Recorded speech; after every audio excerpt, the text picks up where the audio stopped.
But I added a verse too, because the list that he gives here, unfortunately, when the lectionary skips these couple of verses in the middle, it leaves out a few of the vices that Paul lists, and I thought it'd be helpful to mention them here. Anger, wrath, malice. Malice is the desire to do ill to someone else. Slander, right? So to lie about someone publicly to the destruction of their reputation is a very grave sin.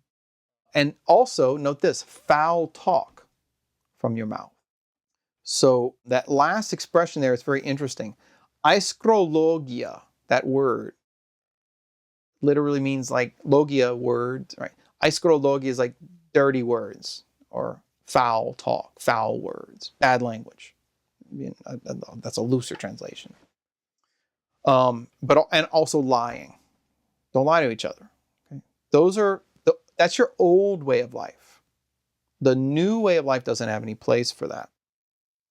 And if you want an example of that, in particular the one on foul talk, because this is something that I've noticed, it's not always clear to me that readers of the New Testament walk away from it knowing that Paul and Jesus expect the disciples of Jesus to not use profanity and cursing.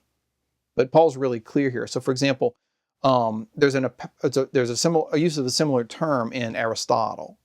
So in Aristotle's Nicomachean Ethics, he's discussing all kinds of ethical issues, and one of the things he brings up is bad language. And this is what Aristotle says. If you want context for what Paul might be referring to, Aristotle writes, quote, "The well-bred man's jesting differs from that of a vulgar man, and the joking of an educated man from that of an uneducated. One may see this even from the old and new comedies. To the authors of the former, indecency of language, aiskrologia, was amusing. To those of the latter, innuendo is more so. And these differ in no small degree in respect of propriety."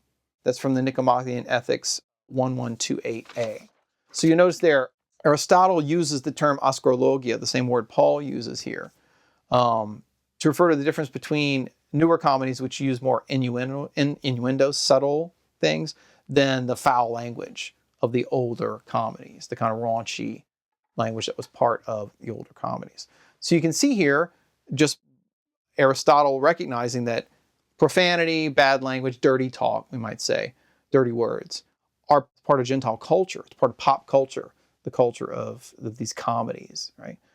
And Aristotle says that's actually shouldn't be part of the educated man's vocabulary. I mean, that's the basic thrust of the quotation here. But Paul is making that much stronger. He's saying, put all foul talk out of your mouth if you're in Christ. Don't walk according to the ways that you did when you were a Gentile. That has no place in your mouth anymore.